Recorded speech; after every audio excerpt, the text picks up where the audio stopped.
This, that. Yo. 3 a.m. Yo. Riding around. Music playing in the background, but you got a lot on your mind. Yo. Just riding, just rolling. In a golden state of mind, keep my thoughts open. Curry on the beat. Yo. I need a pack of Trojans so I can fuck the game up. You don't see I'm holding? Just riding, just rolling. In a golden state of mind, keep my thoughts open. Curry on the beat. I need a pack of Trojans so I can fuck the game up. You don't see I'm holding? Riding around, stressing on my next movement. I'm trying to stay fluid, but roadblocks keep improving. The issues keep increasing with the better I'm doing. My old chick got a baby, but she played me for stupid. Damn fool. Glad I kept my ass Yo. Welcome back.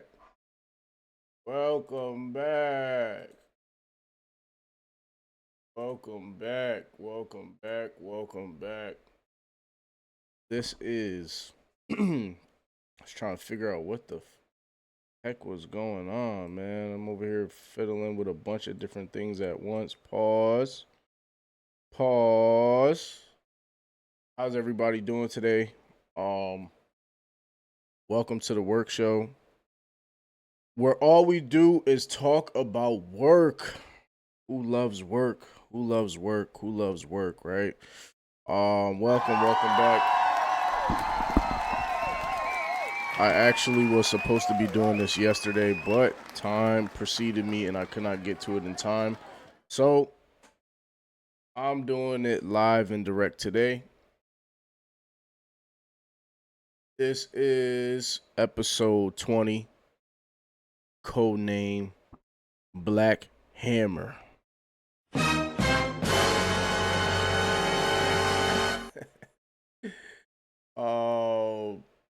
What's going on, everybody? I'm your host, Trey Tuck. I'm here.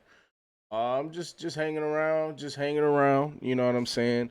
I think it's pretty cool.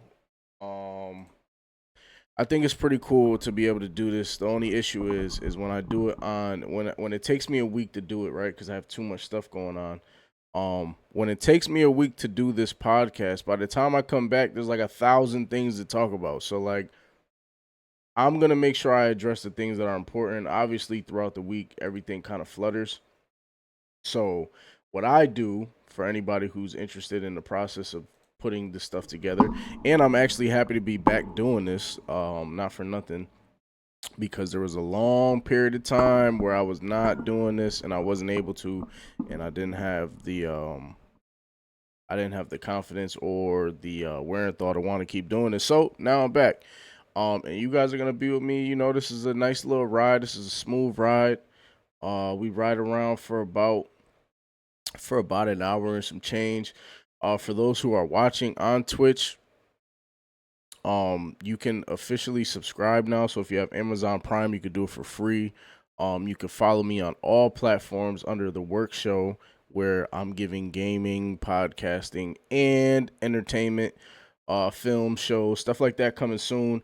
But most important part is just kind of getting this off the ground and doing what I got to do. So without further ado, man, let's kind of get to what we're here for today.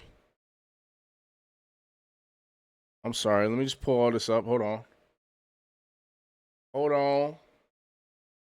Yeah, let's get what we're here for today, man. So, as you guys know, it was like Saturday. It was last Saturday. So as soon as I finished cutting up the podcast, I finished figuring out like the edits and stuff.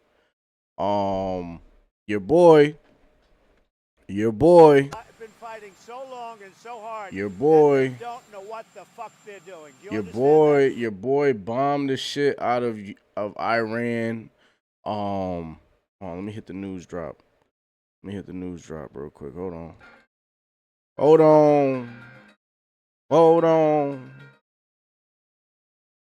Is that not playing through my headphones? Anyways, your boy Trump. Yeah, it's not playing through the Oh, it was. Okay. That was weird because I didn't hear it through the headphones. As long as you guys heard it, that's all that matters. So your boy Trump, man, Trump is wilding again. Is this not recording? Now it is. Trump apparently dropped bombs on Iran, bunker busters, all these wonderful things based on the fact of them saying that they believe that they have weapons of mass destruction. That seems to be the American way of saying we're about to get you the hell up out of here, so you got a couple seconds to figure it out. So they ended up sending bunker busters, and Trump was in hot water because he didn't let anybody else know about this. He didn't let Congress know about it. He just kind of did it.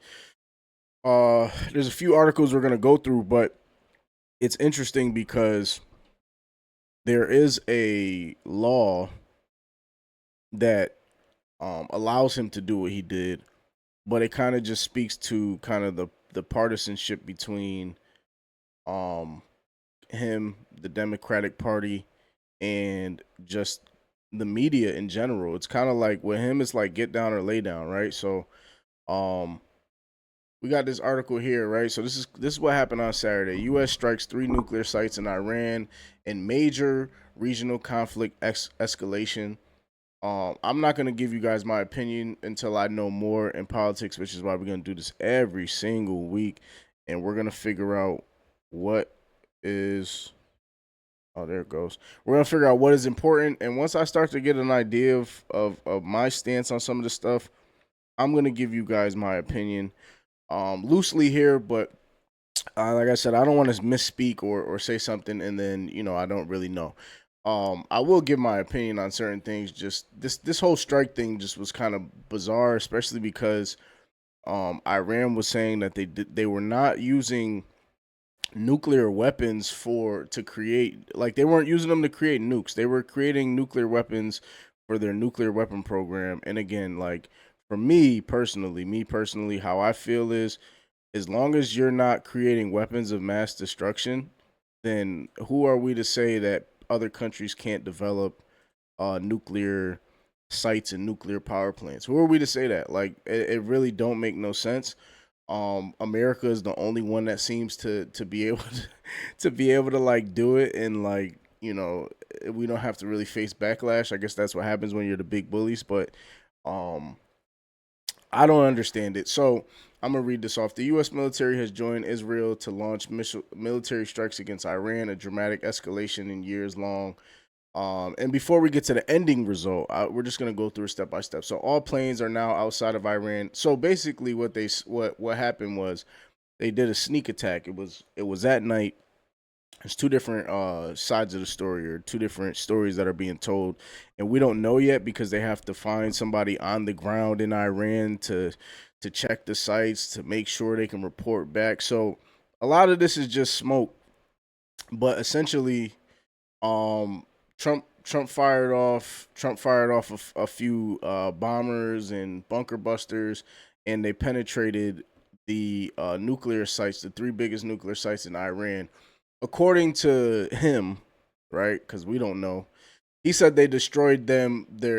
Our objective was the destruction of Iran's nuclear enrichment capacity and to stop a nuclear threat, which they never threatened the U.S. with nukes or Israel with nukes, but whatever. Tonight I can report to the world that the strikes were a spectacular military success. Here you go with his big words. That's how you know he's lying.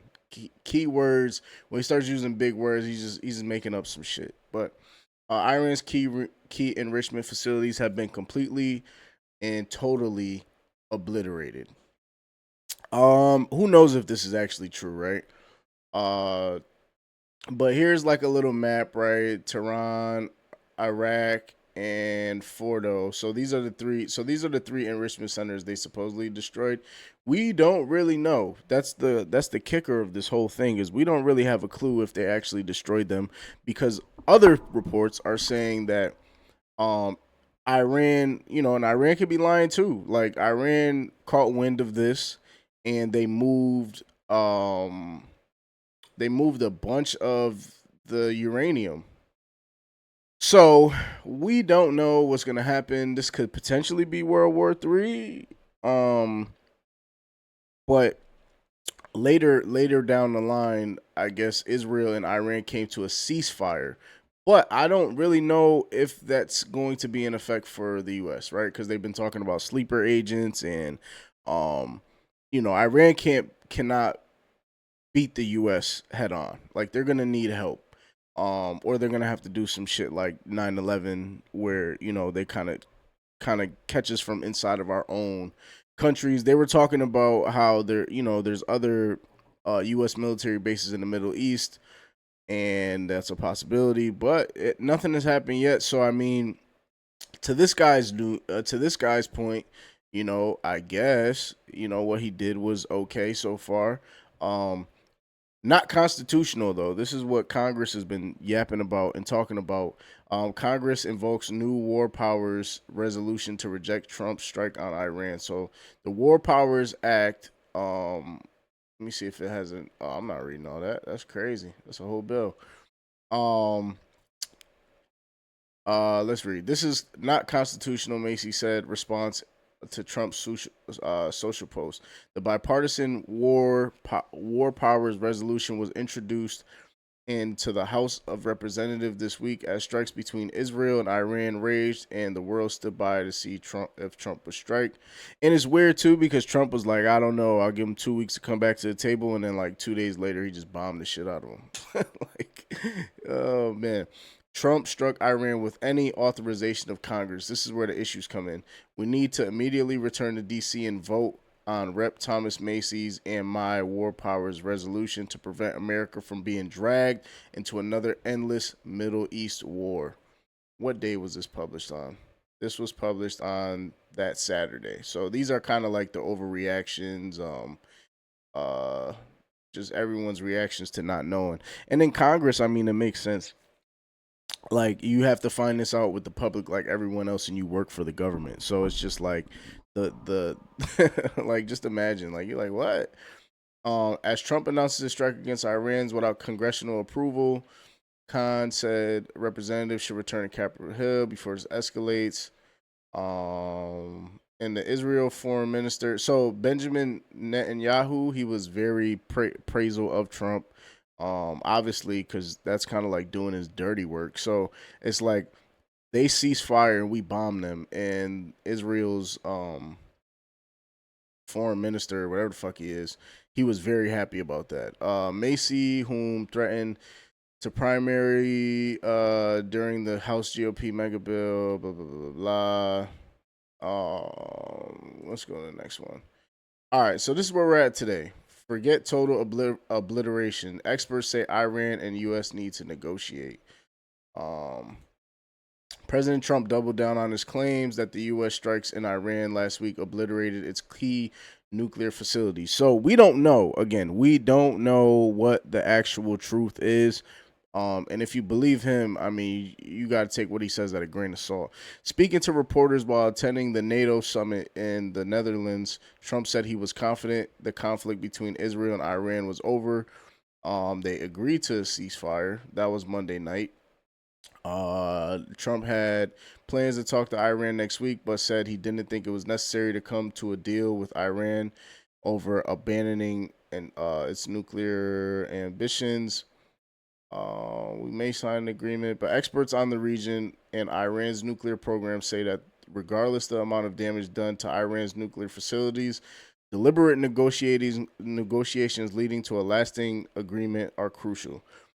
I agree because I mean, Iran was putting up shit all week just talking about like we're not a country that backs down. So like, you think about how some of these countries are calculated, and they might not do nothing now. They might not do nothing a year from now. They might not do nothing 2 years from now. But if they don't come to an agreement, in my opinion, and I could be completely wrong, but if they don't come to an agreement, right, that means that Iran still can operate under their own guises to create nuclear to have enrichment camps, to create nuclear weapons, and they can be doing all that without some type of an agreement. And when they're ready, they could just bomb the shit out of us.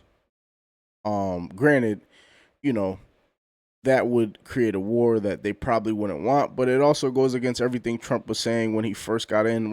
Ladies and gentlemen, we're only 6 months into his first year. Just think about how hectic this first year has been and how many different like wildfires have been popping off, literally and figuratively. Just based on some of the stuff that he's been doing and causing. You know, 1 week it's immigration, the next it's the government, and the next it's Israel, the next it's Ukraine and Russia, the next it's we're bombing Iran, and you know, it's just like it does not stop. So I think he does a terrible job as a leader. He doesn't really show any leadership qualities, and when something goes wrong, he's just going to blame somebody for the issues. And the people that follow him, you know, you can have logical thought, right? Like there's some things that he can do that aren't all bad, but it's like at some point you got to realize when he does some fucked up shit and puts you in a different position. And there's a lot of different videos of, you know, people who voted for him, immigrants, or descendants of immigrants who voted for him, and they're so confused. They're like, I didn't know. It's like, how did you not know? How did you not know that this person was a racist? How did you not know that this person was going to try to get rid of all immigrants? I don't even understand. I shouldn't even say all immigrants, because he allows people from South Africa, white South Africans, to migrate here under the pretenses of their safety, asylum, just like every other immigrant that we have here. But you know, we're not going to see the effects of any of this stuff now. We'll definitely see in the next coming weeks, next coming months, 6 more months. We're going to see how all this stuff pans out. Just very like, I don't know. It's just very weird. Excuse me. It's very weird because for somebody who had a lot to say about Biden, and I am what I am. I just kind of try to see things from both sides, right? One can be wrong, one can be right. Like, it's not like these people are wrong and these people are right, or these people are right and you have to see it from an objective stance, and you can see where both parties are completely wrong. But when somebody morally is misleading, or just like, you know, somebody just doing some shit that like it just don't make no sense, it's like, okay, we got to figure out how to recorrect this, or at least how to hold ourselves accountable with the choices that we made. So, you know, this guy is, you know, he's just a mass disruptor, mass cause of chaos. And that's really what it's been with this guy, and it's not going to stop. So, you know, kind of buckle in and be prepared for these next, we got 3 more years. And if he becomes king of the U.S.,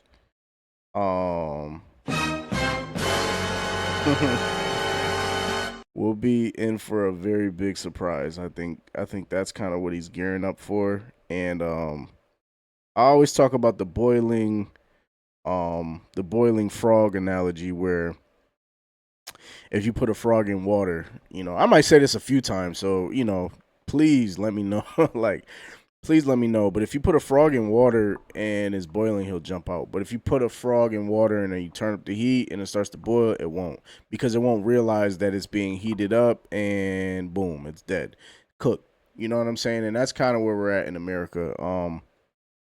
Our just society and how everything's going. A head-spinning 2 weeks. Wednesday's comments from Trump were the latest in geranium.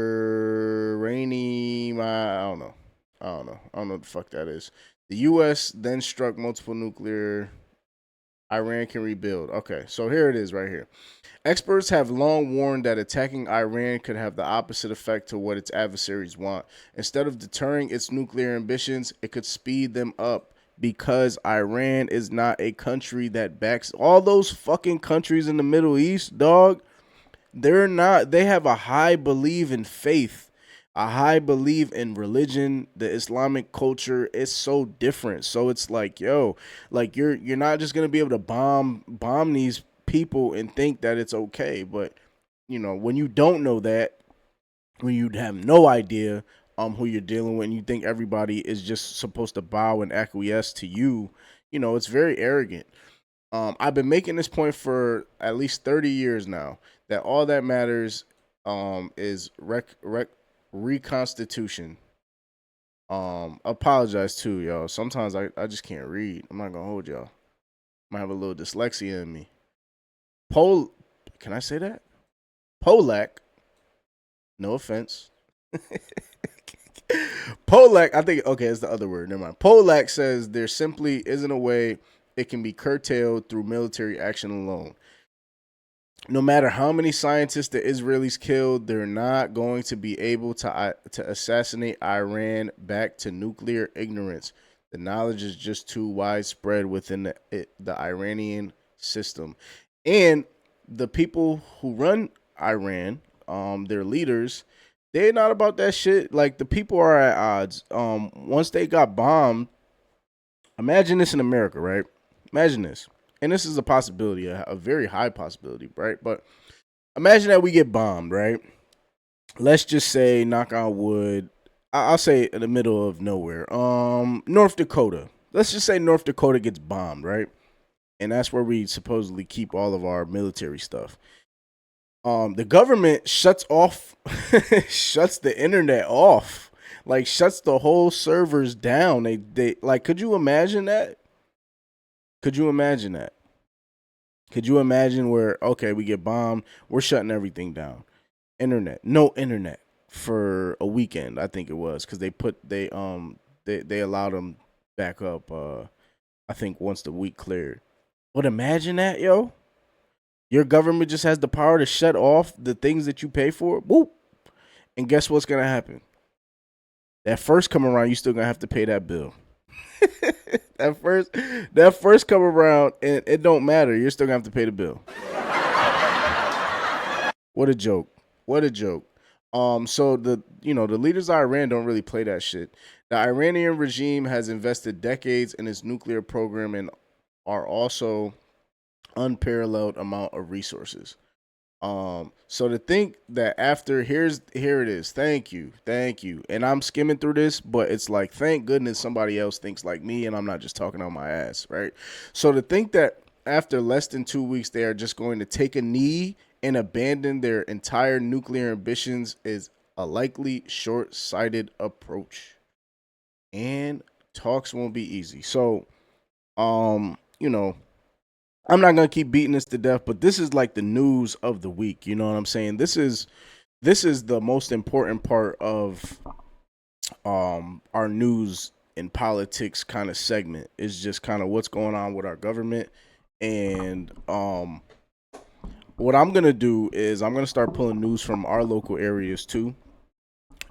Just to have something global and then something local as far as what's going on out here. There's 1,000 topics to choose from. So as I go and I navigate, please show me grace. You know what I'm saying? Please show me grace and allow me to learn on the fly. But we're gonna go from news and politics to something a little bit more fun. I normally like to maybe I should switch it and put the meat and put the boring shit in the middle. I don't know. We'll figure it out. But this, man, this has been the talk of the week, right? I'm gonna play this clip for y'all. Opportunity. You gotta start buying bagging your clothes, big fella. You too big, man. You talk about you in the gym. Now you want to get me. You want to more. So for context, right? Shannon Sharp, and Ocho, they have a podcast, right? Unc and Ocho, and Jim Jones has been on a Hall of Fame goof run, like a Hall of Fame doof run. So anybody that's into music, Nas, right? You have to know Nas if you're into music. Jim Jones is going around saying that he's hotter than Nas. He has more billboards than Nas. He's a better rapper than Nas. This is the most talk Nas has ever had. So he gets on Unc and Ocho's podcast, and he's just kind of going crazy. And I'm going to give my thoughts after this, but this is kind of like Shannon Sharp. Reason why I respect Shannon Sharp, regardless of whatever was happening around with him, one of the things that he does is when he knows it's some bullshit, like he's just not playing into it. Like, opinions are opinions, right? So like he had Cat Williams on, and obviously that interview went viral. And those are all Cat Williams' opinions, whether they're fact or not. He doesn't really know. So it's like hard for you to kind of tell. But fam, if you have ears and eyes, anybody in the world can tell you that Jim Jones is not fucking with Nas. And I was a big I was a Jim Jones advocate. I was saying that I used to say that Jim Jones is the best rapper in Dipset, or has became the best rapper in Dipset, and people would kill me. Oh, it's Cam. Oh, it's Joel. And my reasoning was because I think over time he's gotten better, and over time he's made better albums. Over time he's been rapping better than a lot of the people that were in his group. So that was my reasoning. But now it's like, yo, I can't defend him no more. This is criminal. I'm gonna play the clip. Want me to see me in the gym? Oh, we could do Since that. you like to talk that ish, now come see me in the gym. We talking about Come working see out. me in the gym. And he's talking about like, and guys, Jim Jones is talking to a Hall of Fame. Listen, bro. Stop the cap. It's good to be delusional, right? It's good to have a healthy sense of delusion and belief in yourself. But we have to stop the cap. We have to. Bruh.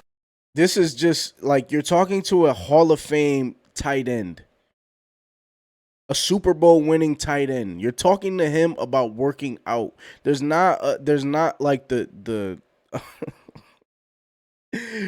the amount of workouts this dude had to do over his lifetime. He's forgot more than he's probably had to do. And for Jim Jones to be sitting here and talking to him as if he's like just some random nigga. Yo, Shannon Sharp is big as fuck, bro. He's like 50, 60 something now. So it's like, yes, obviously he's huge, and obviously he might not be able to lift his weight, but he's strong as fuck. I don't know if anybody's ever seen some of the clips. He's strong. And Jim Jones talking like, yo, I do. It's just crazy. Hey, working out or strength? What are you talking about? Working out or strength? Work however you want to do it.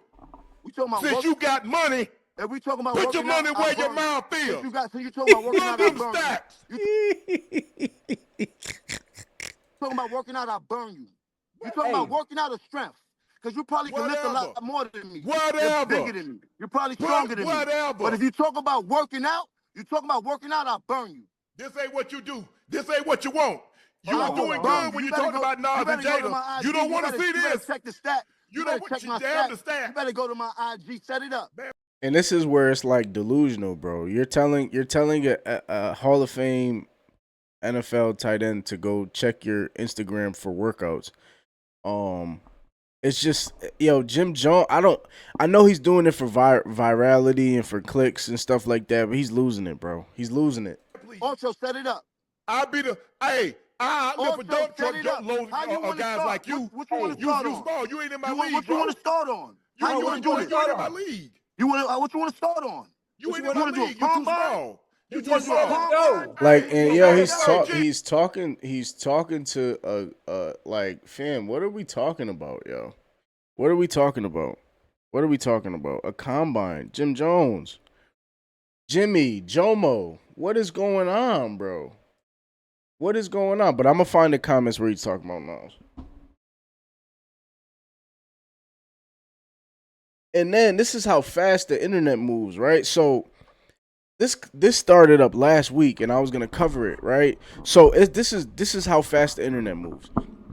So Summer Jam, as some of you know, Summer Jam was last weekend, and yeah, they had to get him off the stage, bro. They had to get him off the stage. He was putting people to sleep in the crowd. Nobody knows your hits. Nobody knows Jim Jones hits outside of balling. So, you know, here's the and I guess Jim Jones has always had something with Nas, but just look at this. He was talking about how he had more Billboard entries. Hold on, I'm gonna find it, and then I'm gonna play this one again. He was talking about how he had more Billboard entries. Where is the clip, dog? He said he had more Billboard entries. He just was. Is this it? What I did for Nas probably. Oh yeah, here we go. Ready for this? Here it goes. Never been done for him in his life. He's never been that viral. What I did for Nas probably never been done for him in his life. He's never been that viral at all, ever. Ever. He's never been talked about like this ever in his life. First of all, I'm gonna pause it. Hey, if you're in here, send a follow and subscribe on Twitch, The Work Show. That's my ad of the show. But yeah, look at it. He's talking about virality to Nas, bro. This is criminal. Now, has Nas reached out to you? You did the last. And you know what's crazy? You know what I don't like? I don't like where so me personally, right? When it's only there's only a healthy amount of inaccurate delusion I could take from somebody talking to me as if I'm a fool. So it's like all these people are the only people that, you know, he did it with Fat Joe and Jadakiss, and Jadakiss was kind of like, come on, yo. And Shannon Sharp was getting tight. But it's like, yo, how do you sit around and allow this to keep happening? You know what I'm saying? Like he was in some shit like this where people were comparing when him and Jay was beating on him. Say that. You heard? You dig? Like that. And I don't want to talk about other people's career, but let's just get to the semantics of it. Since the whole thing? Nas. Okay. I don't know Nas to have a conversation with him. You don't have a conversation, we can have that too and shit like that. You dig? Like I don't really care. One thing about I that. did see you do. What is he talking about? What is he talking about? Stop the cap. What is he talking about? Nas has never been viral. Like I'm just, here it is. Here's I recently here's a clip. Saw a clip on the Instagram. Here it is. Where a young kid belt from you. Young kid. The idols, and not to take anything away from that, I developed my own style in my own lane that these kids start to gravitate towards the same way I gravitated towards Nas when I was younger and things like that. It's a whole different generation. We talking about 94. What is he talking? He's just babbling. Yeah, I'm trying to find a spot too. Fucking, we don't pay. Because when people be here like, it is. Go there. Hold on. No, I want to go down the line now because now we going down the line. No. Pull up Nas Billboard entries, then pull up my Billboard. Criminal to even be talking like this. Listen, we can't compare the two. What I'm trying to tell you is I want to go there. Hold on. I want to go down the line now because now we going down the line. No, he's a rapper and I'm a rapper. Look at his face, man. He knows. Like, all right, yo, this is we're being Listen, used. No. Let's go statistically. It feels great. No, but I'm gonna go statistically. I know that look. For those listening, Jadakiss is looking in a smirky smile, sigh of confusion. All right, can I say something? Because when people be like, I feel the same way. We all feel the same way. And forget about the numbers. My numbers back up. Let me step up to the forefront. Us in the music of hip hop culture have a problem. Is a thing, and there's nothing. The world goes off numbers, but in hip hop, we don't pay enough homage to those before us the correct way. And sometimes it's even myself. Right. So it gets no other genre of music. Fucking, I don't even know who to use. Yeah, but you gotta understand, hip hop is like basketball. Jelly Roll's never gonna say that about hip hop is like basketball. Jelly Roll. John Morant get on the court with LeBron. He's going to kill LeBron. Is he crazy? and this is where I talk about healthy delusions. It's okay to be delusional and believe in yourself, bro. If Ja Morant gets on a court with LeBron, he's gonna kill LeBron. Ja Morant ain't killing 42-year-old LeBron. What are we talking about? What is he talking about, yo? Stop the cap. He just. This is what this is Any about. song, any of that shit is murder. This is what this is But about. That don't got nothing There's to do nothing with that could. homage. There's never is me. Putting me up against anybody. I'm taking me every time. Every time. Supposed to. Okay, Every but time, in all let me say categories. something though, Jim. Let me in say, every category, Jim, I get busy. You started off supposed to saying feel you grew like up that. watching Nas. Of The only course, I problem, didn't take that away from the him. only situation I'm saying now to you, right? There is no situation. I always tell people Kids that should story. worship you. You fucking started. No, I'm not doing this. I'm not doing. Tell people Kids that should story. worship you. You fucking started. No, I'm not doing this. I'm not doing. I did not know Nas it was gonna be going mad there. at you because you're really No. friends with him. He gonna be You heard? mad at you. Not me. I don't know him. Yeah, yo.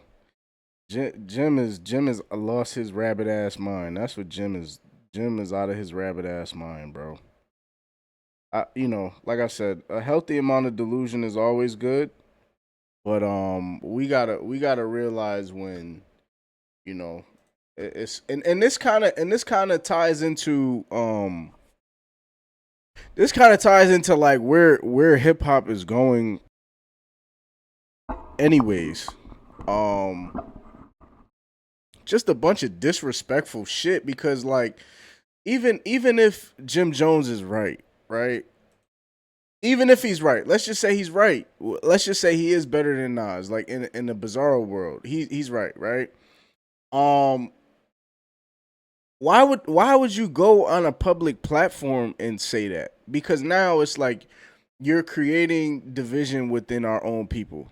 So like even if he is right, cool, that's awesome. You feel that way, my nigga. But at the end of the day, bro, like we gotta check the numbers, and the numbers don't lie. Like I guess kind of ties back to the last segment. It might be the Trump effect because like it seems like now you can say whatever the hell you want and like just hey, this is the fact. What are we talking about? What are we talking about? And I don't even go off of Spotify streams and numbers because they're all fake. But what are we talking about? Look on the screen. I'm going to read it for y'all. Nas. I'm going to read Nas. It's like a tale of the tape. Nas versus Jim Jones. Nas is 51. Jim Jones is 48. Nas' monthly Spotify subscribers, 9.2 million. Jim Jones, 860K. Shout out to A60. Net worth, 80 million. And I'm sure Nas has more than that. And Jim Jones, 10 million. I'm sure Jim has more than that. Singles released, 79 plus. Nas has a long. He has a bunch of fucking songs. To Jim Jones is 47. Billboard entries, 15 plus. To Jim Jones is 2. Platinum albums, 8. To Jim Jones is 0. So what is he talking about stats? And on top of that, I would like to know what the 2 Jim Jones songs are that entered Billboard. I think it might be Certified Gangsters and Ballin'. I think. Let me check. Let me see if I can find it. My fault. I'm sorry. I'm finagling with this mic. Let me see. I think his 2 billboards are Certified Gangster and Ballin'. Let's see.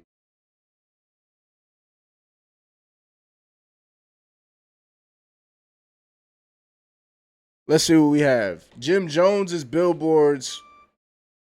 Jim Jones billboard entries. Let's see what we got here. Let's see what we got. Let's see. Jimmy Jones. Jim Jones not fucking with Nas. I'm sorry, guys, for all those who love Jim Jones. Oh, he technically only has 1. And Ballin' was hard. It only peaked at 5 though. And Pop Champagne was not a single. It wasn't his song.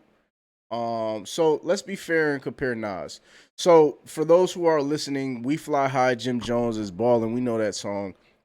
It peaked at 5, and that was his only top 10 Billboard hit, which is a big accomplishment. Like, I'm not gonna sit here and act like, I'm not gonna act like that's not a big accomplishment because it is. And I think we should applaud that, because just to be on the Billboard alone is not, you know, shit. I make music, so I already know how hard it is to get anything, to get anybody to listen to anything that you put out. So we're not gonna act like Jim Jones is some bum. Like, we're not gonna do that. But you know what I'm saying? Let's look at Nas's. Nas has, if I rule the world 53, I can. Okay. I mean, he does have an argument. 27 songs. Where's the 27 songs at? Oh, okay. Let's see what we have here. So Jim Jones is, where's just Nas Billboard entries? I mean, I guess he got a point as far as that goes. Like him. No, he don't, because all these songs, even if they're low ranked or whatever the case is, and then crack top 10, they're all Nas. He already has more Billboard entries than Billboard 100s than him. You Owe Me was not a feature. That was his record. One Mic, Made You Look, Rodeo, It Ain't Hard to Tell, Nostradamus, Hip Hop Is Dead. Nas is like, yeah, I mean, Nas don't really have a lot of chart success, but he has more fucking chart success than this nigga. So, you know, it's like we gotta relax. We gotta relax. It's okay to be delusional in closing, but we have to understand when time is time. Next music topic, man. This one is spicy. I like this one. So as we all know, the Kendrick beef completely dismantled Drake. It showed us how weird he is. It showed us his true colors, right? To the point where he's even suing. He's suing in hip hop as an artist over lyrics. I don't know where that I don't know where that's okay. I don't know where that is something that the hip hop culture does, to sue over lyrics, because lyrics were always seen as freedom, artistic freedom and expression. So now that they're being, so like my thing is this, right? If I know that lyrics are being used in court to incriminate people, I'm not going to create a lawsuit suing people for harsh words and suing labels for allowing certain words to be said on songs. And I'm not going to be trying to decapitate that. You get in the booth, you rap, and then whatever you speak, you see niggas is on site, you put some shit down. I don't understand how it could turn into lawsuits, but whatever. So T-Pain kind of chimed into this. He didn't chime into the Drake beef, but he chimed into something that is kind of interesting. And he says, T-Pain says Drake didn't follow his own advice to gracefully exit the music industry. In 2023, Drake said he was thinking about a graceful exit. So this is like literally before the Kendrick beef. And I'm not gonna lie, is this the whole thing? I don't want to see the whole podcast. Yo. Yeah, we're not watching the whole podcast. T-Pain believes Drake ignored his own advice about overstaying his welcome in the music industry. In a recent episode on the Crash Dummies podcast, the Buy You a Drink singer explained that he was inspired by Drizzy's idea of finding an opportunity to gracefully bow out of the music industry. One thing I learned from Drake, but one thing he hasn't followed his own words. Drake said, I want to be one of them people that gracefully bow out and not get kicked out, said T-Pain near the 30-minute mark linked in the video. Are they saying that so they feel like I would click on it? Let's see if we can find it. You got me.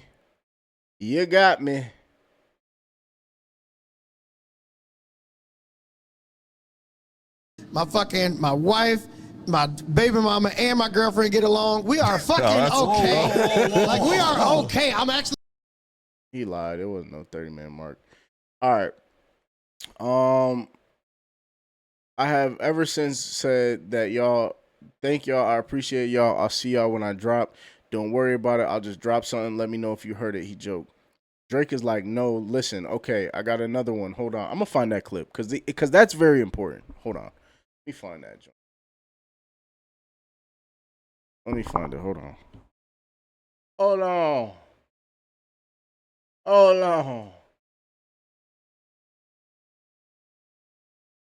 Hold on. Hold on.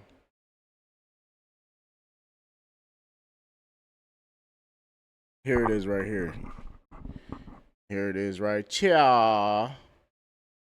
Let's get to it.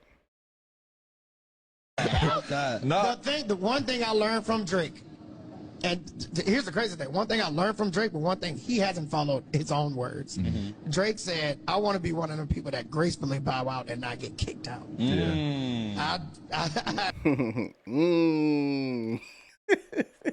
He know he got one as soon as he said that. He said, yep, we got something we can clip up. I have ever out and not get kicked out. I have ever since said, thank y'all. I appreciate y'all. I'll see y'all when I drop. Don't worry about it. I'll just drop something. Let me know if you heard it. Drake is like, no, listen. Okay, I got another one. Oh, check this out. Check this out. Facts. Y'all didn't like that one? Okay, real quick. Just one more. Let me try one more. And then he's the person that he said, he didn't want to be. And I learned that from him. Like when he said that, I want to gracefully bow out and not get kicked out. I was like, you know what? What do y'all think about that? Do you think that when you should leave, or retire or end something when you're at the top? Or are you one of those people that you have to have that spotlight, or that spotlight is the only thing that you know?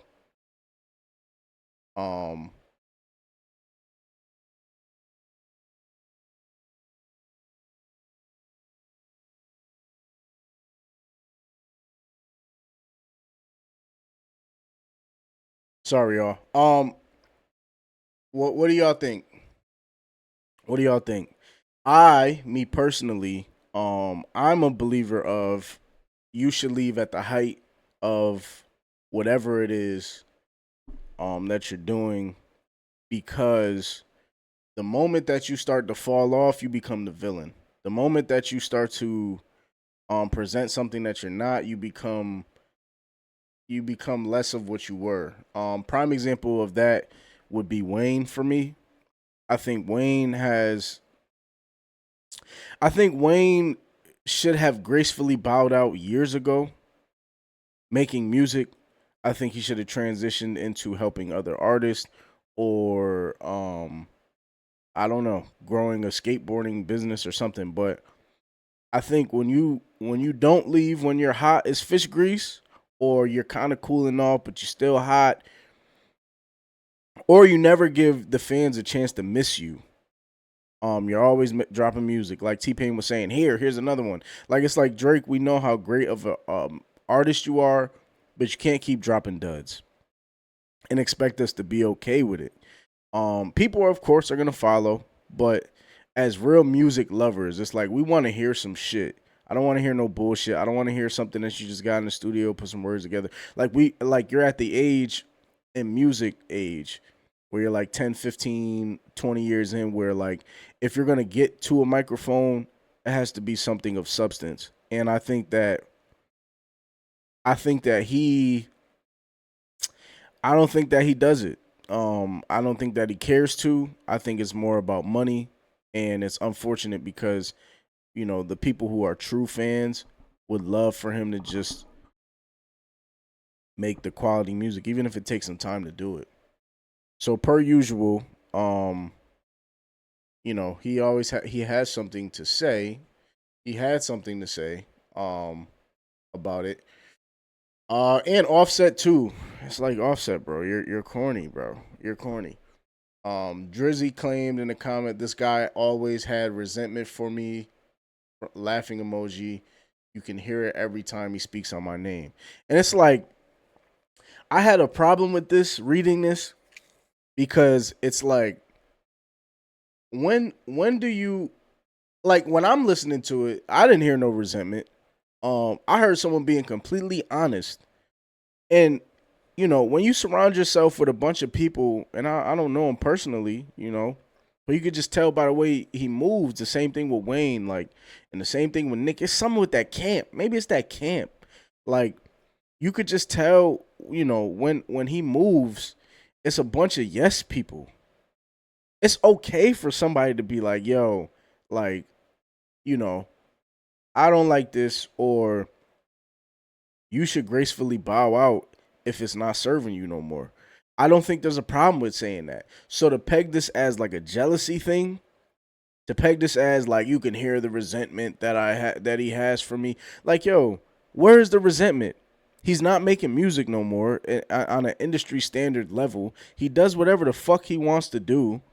Where's the resentment coming in? That's just the false narrative, and that like ties into like a bigger problem with just our society. It's like anytime you have a tough critique of someone, a valid critique of someone, it's always like, oh, this guy's jealous.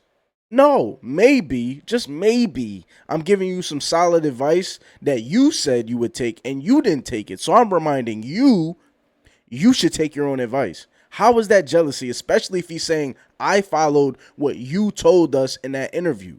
You said this. So I did it because I thought it was a great idea and I thought that you would do it. But he didn't do it. And yes, every time he drops something, it's like, yo, here's this. We want to hear this. We want to hear that. Like, yo, bro, just either give quality music or stay the fuck out of the music for a little bit. There's nothing wrong with that. But, you know, ties into a deeper thing where I think this guy wants attention. And Offset, it's like, Offset, bro, like, you got your own problems. The boy is the boy, shit ain't gonna change. Like, when people do this,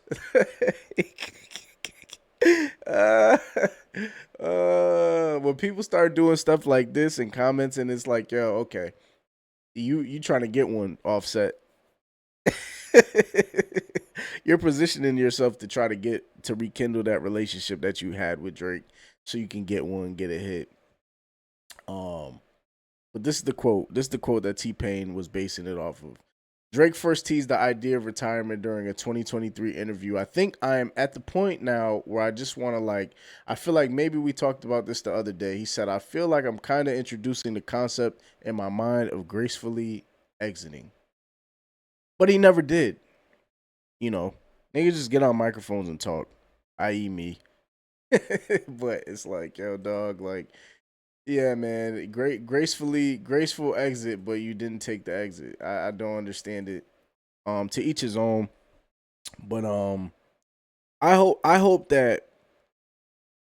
we can get back to a point in music and in hip hop where people are making quality, and obviously it's happening on an independent level. But I wish that the industry acts are incentivizing that and diving more into that. The Clips album is a perfect example of that. Kendrick's album is the perfect example of that. People were comparing Kendrick's album or Kendrick's tour to Drake's tour. It's like people give it up. They're like, oh, it didn't work. Kendrick did 23 shows and only made $256 million box office, and I mean grossed, and then 1.1 ticket sales, 1.1 million or some shit like that. And they were like, oh, I didn't compare to Drake's tour. But then I was reading it and I was like, oh, niggas can't read. Drake did 80. Drake, it was like 320 million grossed. And he did 80 shows. And they were saying Kendrick didn't compare. So I did the math. Like, Kendrick's 256 million didn't work. The diss didn't work. The da-da-da-da. And I was like, hold on. What is 256 million divided by 23? And I think it was like 11 million. Okay. What is 320 million divided by 80? And it was like 4 million. So it was like, oh, everybody is trying to spin this narrative that Kendrick is still not a popular artist, and it's like, bro, just give it up. Like, for the love of hip hop, just allow shit to be dead. It's over. The beef is over. Drake, he's gonna come back with his shots, but it's like, fam, we just want to hear good music. So, at the end of the day, all I have to say is, I would prefer if legends like Drake and Wayne and Nicki, but she's still going. But just, it don't even gotta be an exit. It could be a hiatus. Just take one. Wayne took one and he didn't have to come back. Wayne didn't have to come back. I don't think anyone was expecting the Carter or looking for the Carter. He could have just gracefully bowed out, did his features, and kept it pushing. The Carter was ass. So Drake has another album coming. I hope it's not ass. Because if it's ass, his legacy is going to be on the line. And it's going to be very unfortunate how they start to peg this dude. Once was a legend. We watched him fall from grace. So, I wish nothing but the best to everybody and music-wise, because that shit is not easy, man. If you've ever made music, trying to make music, trying to sell music, that shit is not easy. So when you could do the millions and the hundreds of millions and, all that shit, man, it's a blessing. But you have a responsibility to make sure that the people after you have the ability to achieve more than you. And you do that by laying a foundation of quality. You do that by laying a foundation of quality. I understand it now. All right, we're going to switch to sports. Let's get to sports, man. Let's see what we're doing with the sports. Is it not playing through the... Oh, it is. I don't know why it's not playing through my headphones, but it's cool. I can hear it.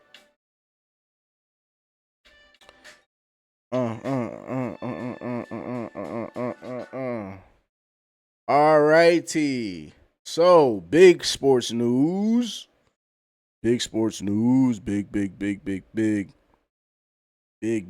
sports news for all the gamblers, for all the future NBA pickers of NBA finals.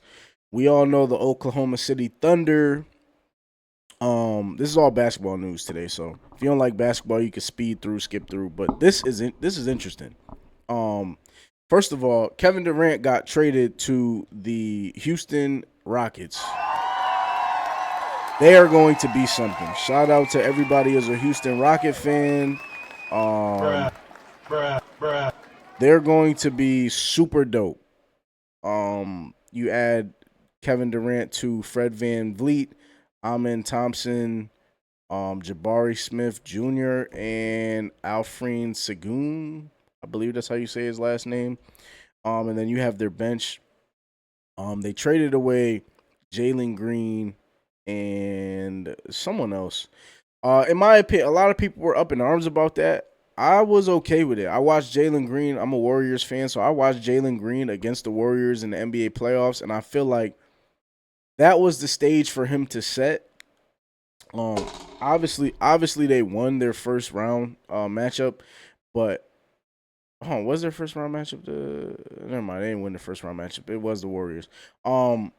They had home court advantage. And I feel like the stage was set for Jalen Green to really like show us who he was, and he was terrible, man. I can't really like.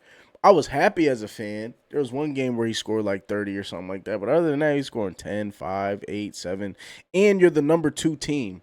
So you're expecting your young star to kind of take that leap, similar to how Anthony Edwards did last year in the NBA playoffs, and he didn't do it. So I can see why they would trade him away, especially when they feel like they can win now, and you get somebody like Kevin Durant, who is a known bucket. He's a walking bucket. He can go for 50 if he wants. I understand it now. But he's an average 25 plus, 6 rebounds, 6, 7 rebounds. He's coming off of a down year just because the team wasn't that good. But I'm happy about this trade. And also, it's kind of cool to see that all of the Oklahoma City old stars who created that team, that cachet for that team, James Harden, Russell Westbrook, and Kevin Durant, they've all played for Houston. So shout out to Houston for being able to land these stars. And I hope he could take them further than James Harden. But this is him finding out in real time, air quotes, that he was being traded. You're headed to Houston. How does that sound?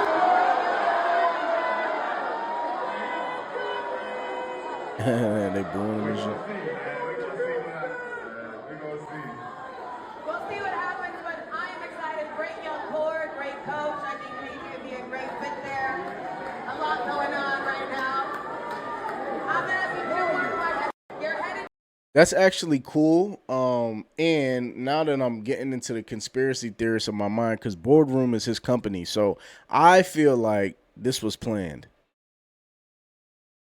Now, the more I think about it, I feel like this was planned. The announcement was around the time of the Fanatics Fest, and he's doing the interview. So I think it was like, okay, we're gonna drop it this time, and we're gonna make this like a thing.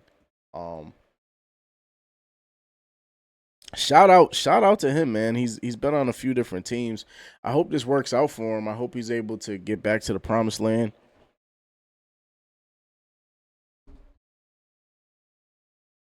I'm a big Kevin Durant fan just because I like the way he hoops. He gets a bucket, bro. He gets a bucket. Like, just one of those people where it's on the line. And you're gonna give him the ball. Here's the trade. A little steep, 5 second-round picks, but they got Jalen Green and Dylan Brooks. Good riddance. If you're a Houston fan, you got to be happy about that.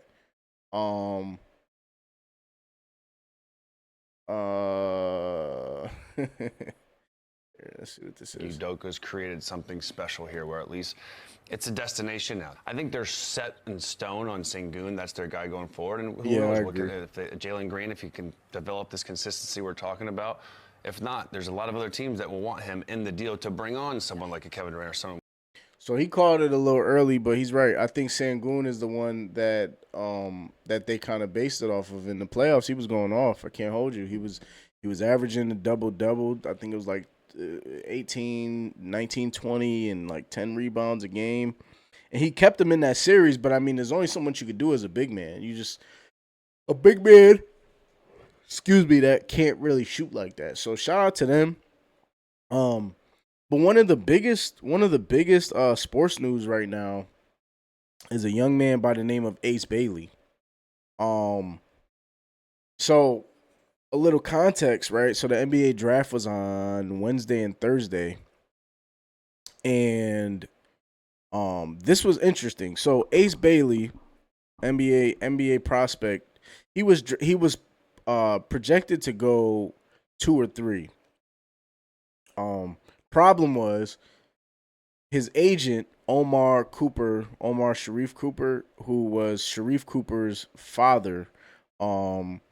He was his agent. He was telling Ace Bailey, first of all, they were making demands about teams that they weren't going to go to. The NBA obviously don't like that. We just saw that with Shedeur Sanders. We just saw how the association or the league will humble you when you start to feel like you could come in and be above the league, especially when you're a certain way, right? Ace Bailey has no cachet into this league. Deion Sanders did, and I feel like it was more of a punishment. But for Ace Bailey, as an owner, you're kind of just like, who does he think he is to tell us what he's going to do and what he's not going to do? Which yesterday I was listening to ESPN Radio and David Dennis Jr. proposed a good question.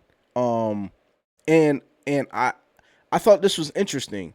I didn't. It was during the Joan Q show, and I wasn't sure how I felt about it at first, but he kind of won me over. So he was proposing that as a prospect, based on the teams that are interested in you, you should be able to choose the team you want to go to. So, like, think about it like a job interview.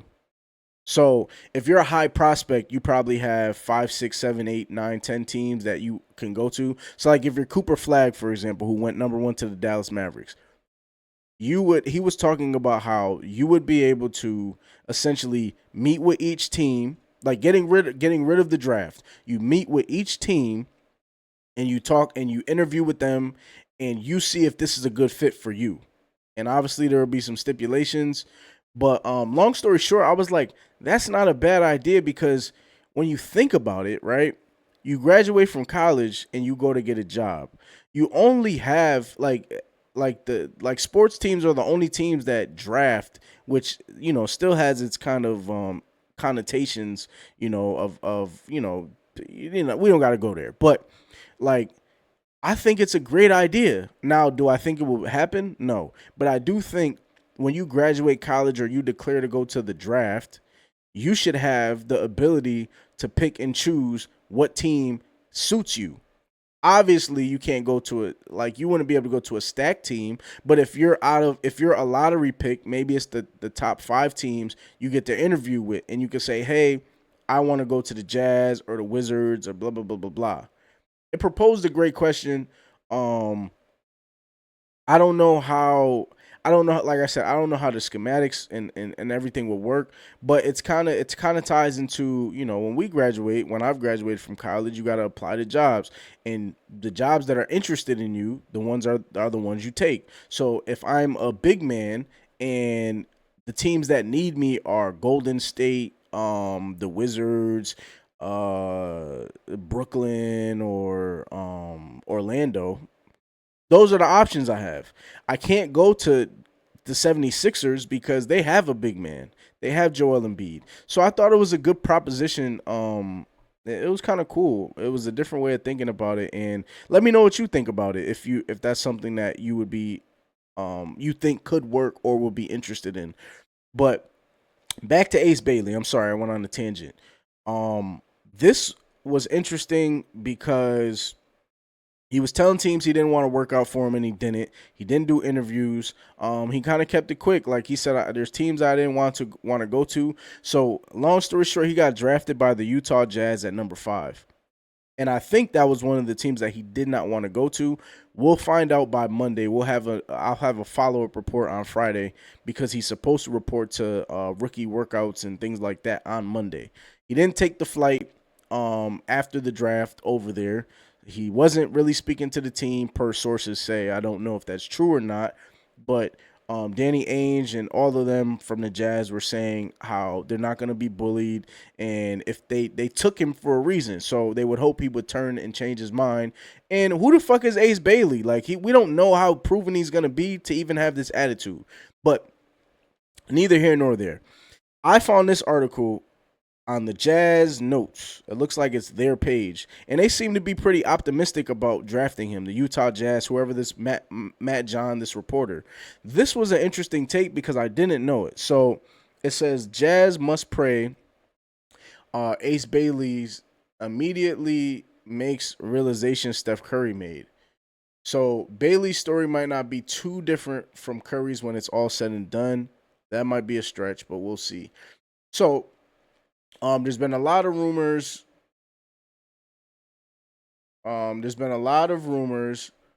Surrounding Ace Bailey's hesitance to play for the Utah Jazz. No matter what happens, he'll be a Jazz man opening night, because he would have to, he still would be on the roster, so it wouldn't matter unless I don't even think they could trade him. Even if he didn't want the Jazz, there's hope for the situation, because few people knew that Steph Curry didn't want to go to Golden State. They didn't want Golden State to pick him. I didn't know that. When I read that, I said, wow, that's interesting. Because I didn't know that Steph Curry did not want to go to the Jazz. I knew he wanted to go to the Knicks, but I didn't know that he was going around telling people that he didn't want to get drafted by them. And then he ended up being an all-timer, and he loved Golden State. So Ace Bailey's story reminds me of Steph, but this is different because Steph Curry, Del Curry, he has some stock in the NBA. But Mark Spears of ESPN, Ace Bailey's story reminds me about Steph Curry's father and agent asking the Warriors not to draft him in 2009 with the 7th pick so he could go to the Knicks for the next pick. He wanted to be a Knick. Steph also didn't work out with the Warriors. Undeterred, Warriors GM Larry Riley, but he drafted him anyways. I mean, shit, I would too if I seen that little nigga shooting like that, man. Fuck. You can say what you want, nigga. You getting picked. You're getting picked, bro. You could shoot the lights out. We're not passing on you just because we hope we'll change your mind. Which is kind of what this article is saying. Like, maybe the Jazz change Ace Bailey's mind, especially because they can have a real lethal backcourt with him and Walter Clayton Jr. from Florida. I loved his game. His game was tough. Curry wanted no part of the Warriors and assumed he was not going to get drafted higher, which pointed the Knicks. He refused to so much as visit or to work out for the Warriors. So this is kind of similar, right? So reading this article kind of brought that tension down for me a little bit. I was like, man, who the fuck? And then I'm reading this. I'm like, okay, this might not be common, but this is something that does happen. And there's another one too. While some may freak out when situations like these happen, more often than not, they don't escalate into anything. Jason Tatum also didn't want to play for the Boston Celtics. I remember that because he thought primarily because he thought he wouldn't play for them. The fear was that same year they drafted him, they had signed Gordon Hayward. So it was kind of like, why are you drafting me if you just signed Gordon Hayward? And Gordon Hayward, for those basketball fans, he was in his bag until a little bit later. So he was still tough around that time. But things worked out. If Bailey lives up to the potential, he could turn out like Curry or Tatum when it's over. Bailey reporting to Utah hopefully puts all of this to bed. So this is where we'll know by next week how effective or how similar this is. Because if he doesn't report on Monday, right, Ace Bailey will report to the Utah Jazz on Saturday, a team representative told. Okay, we've had good communication with Ace Bailey and his representative. Ace and his family are coming to Utah tomorrow. Okay, when was this, yesterday? This is yesterday. All right, so if that's that, he plays.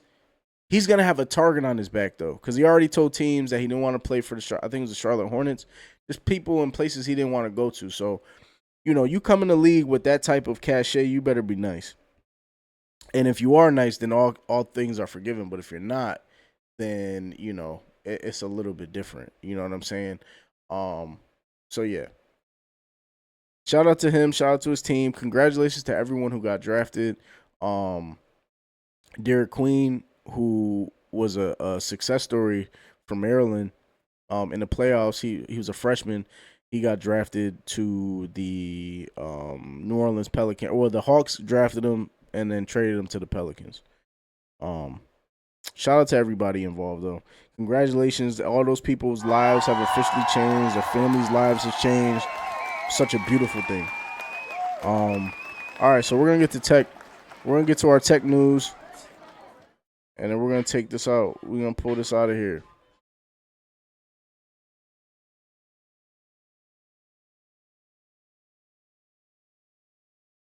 All right. Let's see. So, I got two things on the chats. Welcome to Cognify. So, this was sent to me by my girl, and essentially, this talks about prison and how people of the future may view prison and how they may work. Let's hear it. Welcome to Cognify, a facility designed to treat criminals like patients. Instead of spending years in an actual prison cell, prisoners could finish their sentence here in just a few minutes. Cognify could someday create and implant artificial memories directly into the prisoner's brain.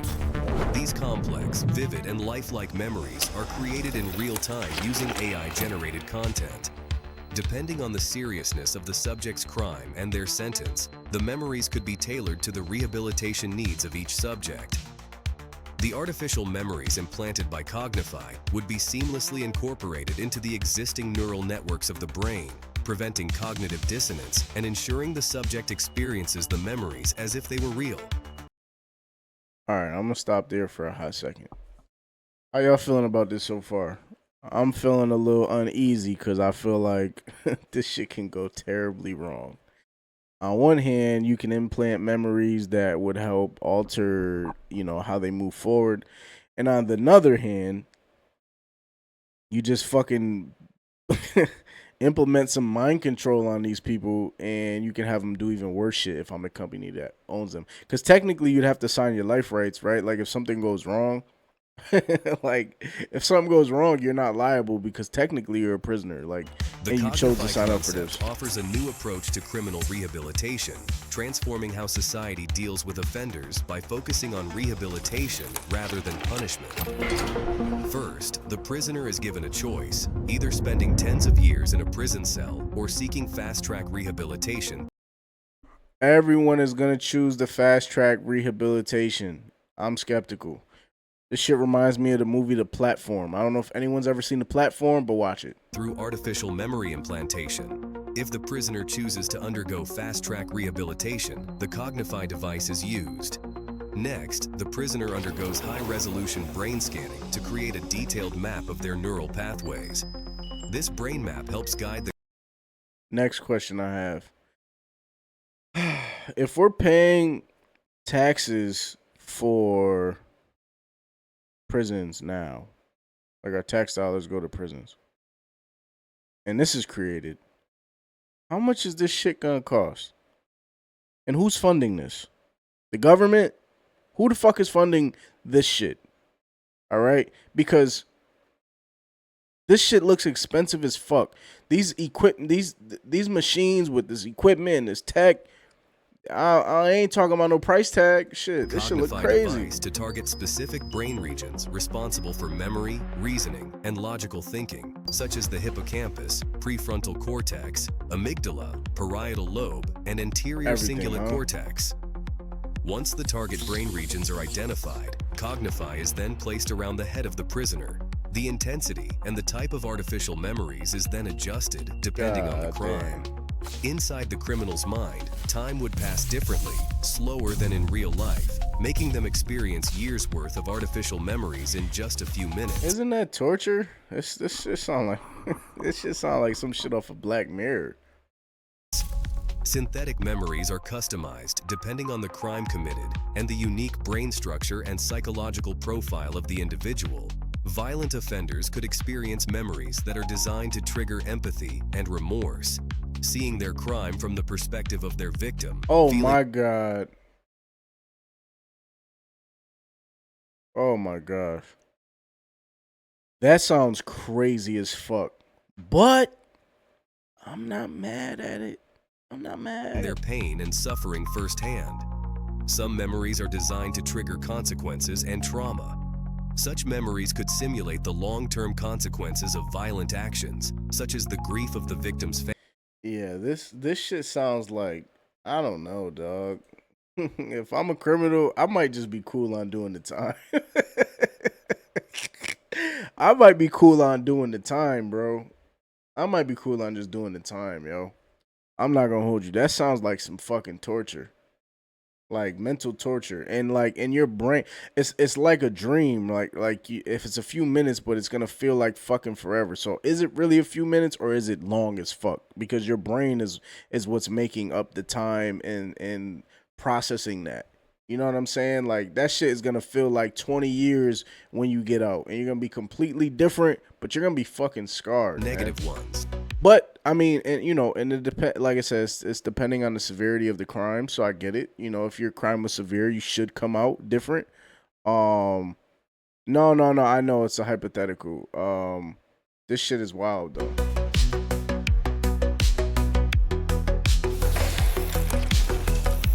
Yeah, and very interesting. I could see that. I could see that taking place in places like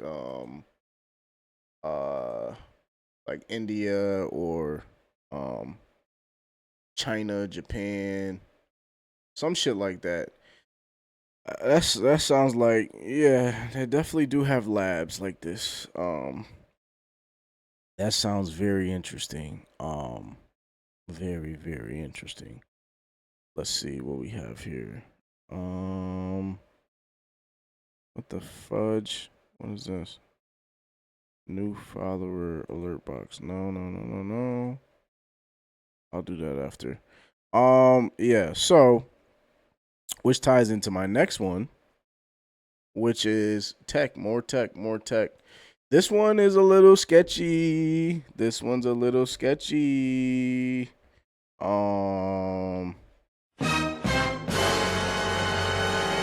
Facebook is starting to feed its AI with private and unpublished photos.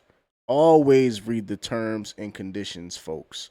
So before I get into this article, this has me thinking about all the time, all your apps like ask you to access your full library. So I'm only doing it because I'm like, well, yeah, have access. Most people, I would think most people are saying, hey, yeah, access my full library so it's easier for me to put pictures on the internet, right? That's what we're all doing. What's happening is when you allow that to happen,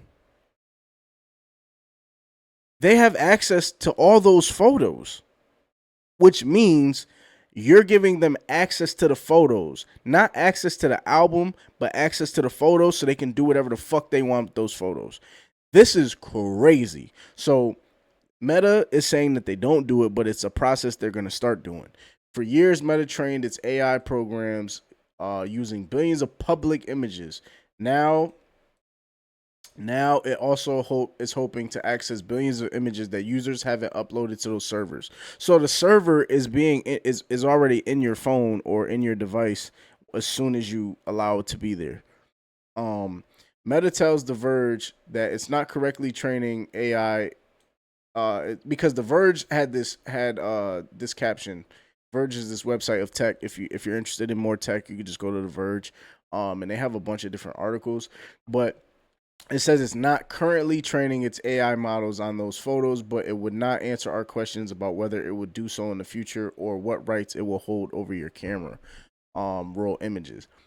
On Friday, TechCrunch reported that Facebook users trying to post something on the story feature have encountered pop-ups asking if they'd like to opt into cloud processing. Say no, ladies and gentlemen. Which would allow Facebook to select media from your camera roll, not posted, your camera roll, and upload it to a cloud on a regular basis to generate images like collages, recaps, AI restyling themes like birthday parties and graduations. So anyone who has an iPhone, this is kind of weird. So just picture this. Your iPhone has access to everything in your phone, so the photos. So if you go to photos, they create albums based on pictures. But now just imagine Meta, aka Facebook and Instagram, have a cloud server with all your pictures and images that you never posted, and they're put in the categories that you never gave them access to other than just saying, I opt into cloud processing. And before you even post them, they already have them. So it's not like they're on the server. The server is connected to your phone and it has access to grab whatever it wants whenever it can, which can be dangerous because it can just it has access to information. You can have pictures of your fucking social security card on your phone. You can have access to you can have access to your ID or just pictures of things, family members, home addresses. And if this is in the cloud, and we all know clouds get hacked, once those hacks happen and that information leaks, that shit is everywhere to be found on the dark web. And that's how you end up getting like random phone calls from people and random phone calls from companies that you never signed up for. It's because your information has been leaked. So just imagine it leaking shit that you never talked about.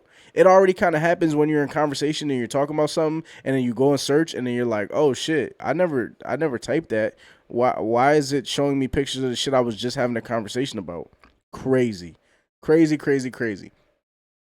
By allowing this feature, the message continues users agreeing to Meta's AI term, which allows them to analyze media and facial features of those unpublished photos.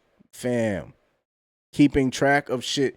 You can have a picture of a goddamn baby in your phone, your child, and it's already processing that fucking child without you giving the true authorization of it. You know what I'm saying? Meta recently acknowledged that it scraped the data from all the content that has been published on Facebook and Instagram since 2007 to train its generative AI models. I don't know. Listen, I don't know. You know, I recently started to learn more about this, and I used to go willy-nilly, like whatever. I don't know if we really know how scary this shit is. Meta acknowledged that it scraped the data from all the content. I'm not just talking about you or me. I'm not just talking about your family, your friends. I'm not just talking about fucking the school of kids, high school kids. I'm not talking about teachers.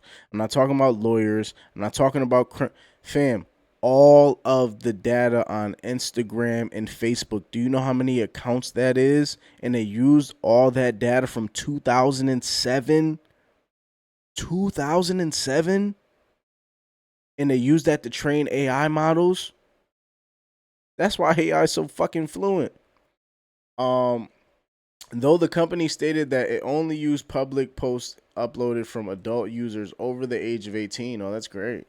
Has been long vague about that. Meta tells The Verge that for now it's not training your unpublished photos. Implies that we aren't. The Verge headline implies that we're currently training, which we aren't. This test doesn't use people's photos to improve AI. Yeah, I'm sure. I say all that to say we are in a heap of trouble. Data mining and data mining and all your information is being processed.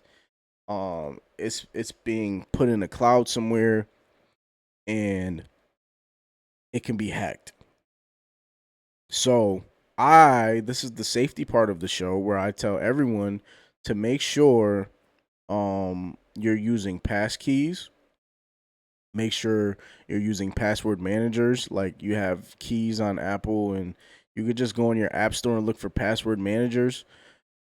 Because right now, all of our information is being leaked and used to be advertised to us, and it's being sold back to us.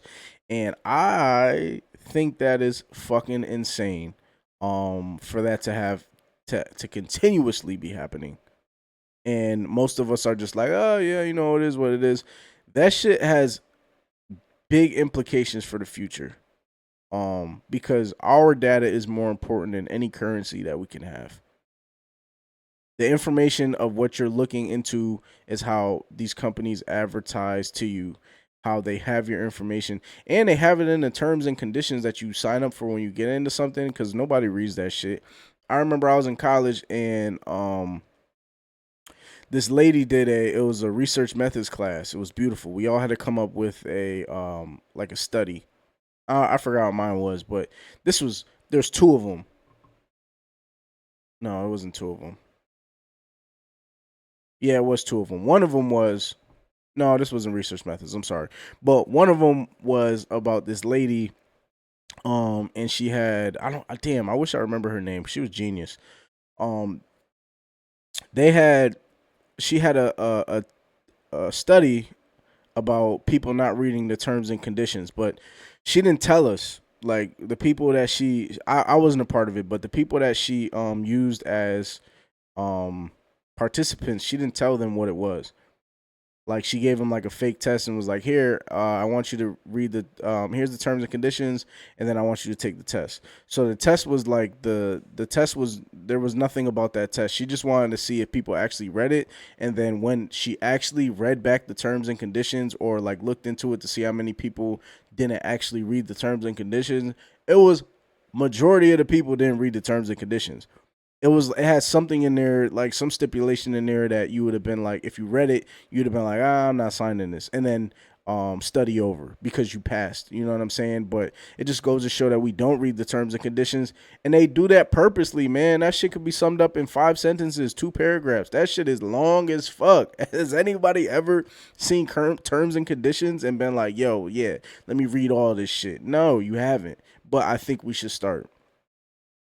Because it's getting to the point where they're sneaking a lot of that language in there, i.e. the article we just read. We're not doing it yet, but just so you know, we scraped all the data from 2007 up from Instagram and Facebook. Fucking unbelievable. Unbelievable. So I got a couple more segments. We're gonna get to the funnies, and I'm gonna answer one of the questions from the work line. Which I gotta figure out a drop for that, which I will do the next time. You'll see me. But let's see here. This is the cover, man. Shout out to Charleston White. He says a lot of wild shit. I'm not gonna shout him out, but he says a lot of wild shit.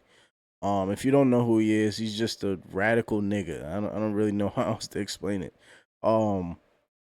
And you know, I guess this is an Aiden Ross kick steak event where he has his boxing tournaments, and he fought one of the Island Boys. Don't ask me who the fuck they are, because I don't know who they are. The only thing I remember them from is they're two brothers, and they were kissing each other like some weirdo shit. That's all I remember from the Island Boys. Why I remember that, I don't fucking know. It was publicized. It's not just me. So I guess he was fighting one of the Island Boys, and you know, Charleston White is old as shit. Like he might be 50s, and these niggas is like in their 20s. So we're gonna watch Charles squabble a little bit.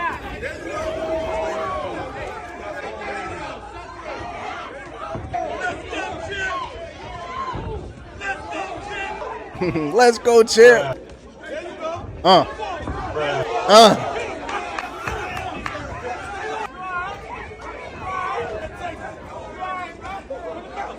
So I could so watching this, I could tell that Charleston White can kind of fight. He's obviously older, but just watch the way he's throwing them punches, yo. Them shits is calculated. I'm not gonna hold you.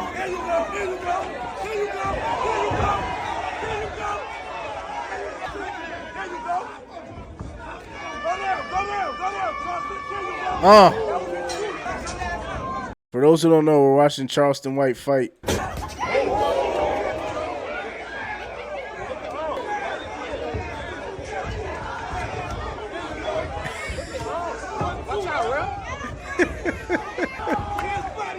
Here we go, right here.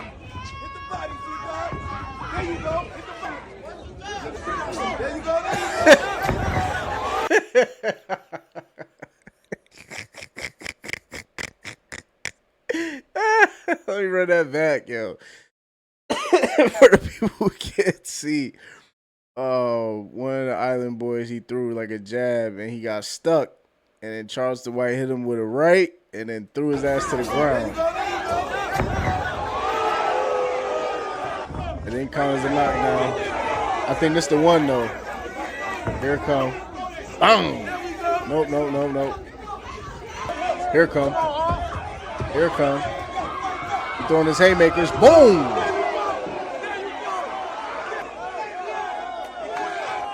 And he quit after that. Island Boy threw in the towel. Island Boy threw in the towel. Damn. Shout out to Charleston White, man. I love watching the good ass whooping. I enjoy it. I truthfully enjoy it. But you know, if you know who he is, or have seen him before, he talks so much shit on the internet. You know, he calls the cops on niggas and reports motherfuckers. Like, he's just bad. He just bad news. But in this instant, he did us a favor by beating the shit out of that Island Boy. So shout out to him in this instance. But you know, that nigga be doing some wild shit. Yeah, and he has like a blind eye. Like, one of his eyes is blind. Like, like, to lose that fight, you just can't fight. You know what I'm saying? You can't fight at all.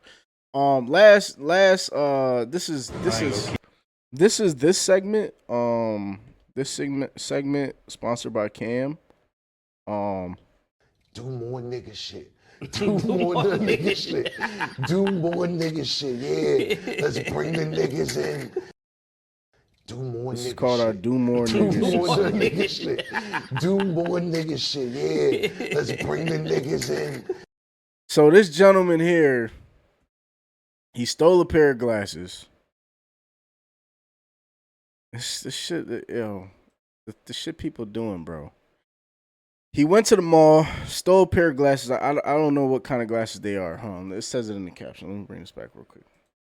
He stole a pair of Neiman Marcus glasses, designers. Neiman Marcus is expensive. He stole them from the store, posted that he stole them from the store. These criminals are so ass backwards and so addicted to attention. It's like he stole glasses. He was still in the mall with the glasses on Instagram story talking about how he stole them all, and he incriminated somebody and said, hey, I told you I was going to steal them. So he's on the, whoever that person is an accomplice. One. That's two is that he stole them, and then he tried to get away. He couldn't get away. So he ended up jumping on the ice rink. Where was this at? This was a mall in the Galleria Mall. I don't know where. It doesn't really say where it was. Oh, in Houston? Yeah, this was in Houston. So I guess in the Galleria Mall, they have an ice skating rink in there. This dumbass steals the glasses, posts the glasses, incriminates somebody, goes on a chase, jumps on the ice, and breaks both of his fucking legs as soon as he jumps onto the ice. Yo.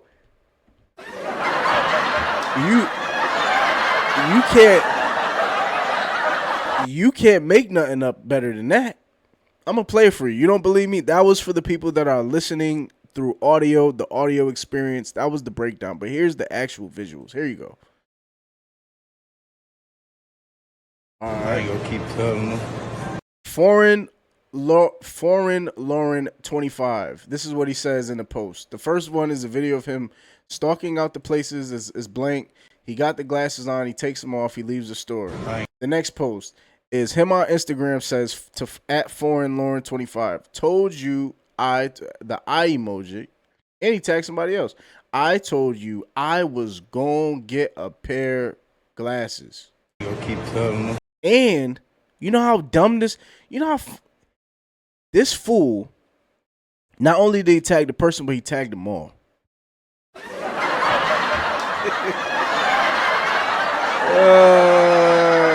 Nigga shit. Do more nigga shit. Do more nigga shit. Yeah. Let's bring the niggas in. Hey, yo. Stop playing. Stop playing. Me. With me, boy. Damn. Damn, boy. A few moments later. So there you go. There you go. He's on a run. There you go. Wow. Oh my God. Let me run that back for y'all. Sorry. Trigger warning. Squeamish warning.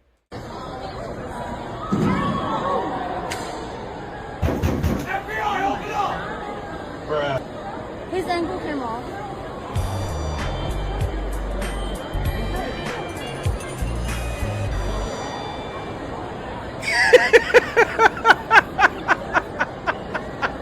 What the hell?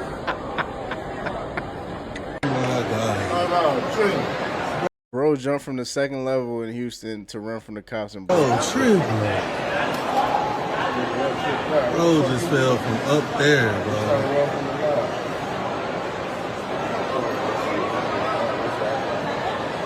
Fam. Bro, tripping. What makes this video worse and more funny is that as he's on the ground with both his legs broke, he just is on his phone. Cause what else do you do in that situation, right? Like, you broke your legs, you're going to jail.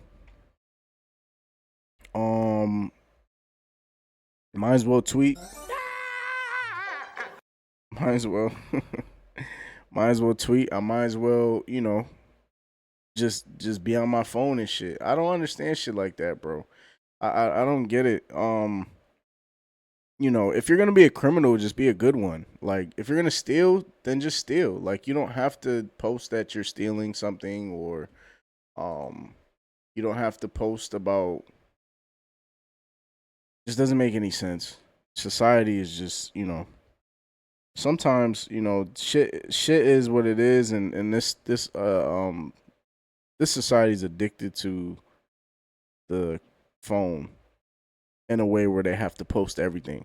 I have a slight addiction to my phone where I have to be on my phone, but I'm not posting everything. But do more nigga shit. Do more nigga shit. Do more nigga shit. Yeah. Let's bring the niggas in. So we're gonna get to our last segment of the show, the work line. So I asked for people to send in emails or DMs, anything that's work related, funny, not funny. It doesn't even have to be work related. It should be life related. Anything that you feel like you want to be heard, you think that's funny to be shared. You could be anonymous. And I got a couple. This one is anonymous, but it says, my boss just said we're like a family here right before denying my let me read it again. My boss said we're like a family here right after denying my time off request. Should I bring a casserole to the next guild trip?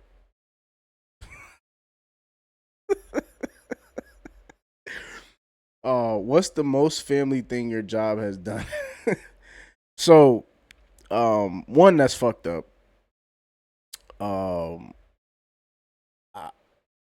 So I guess you're asking what I would do or what you should do.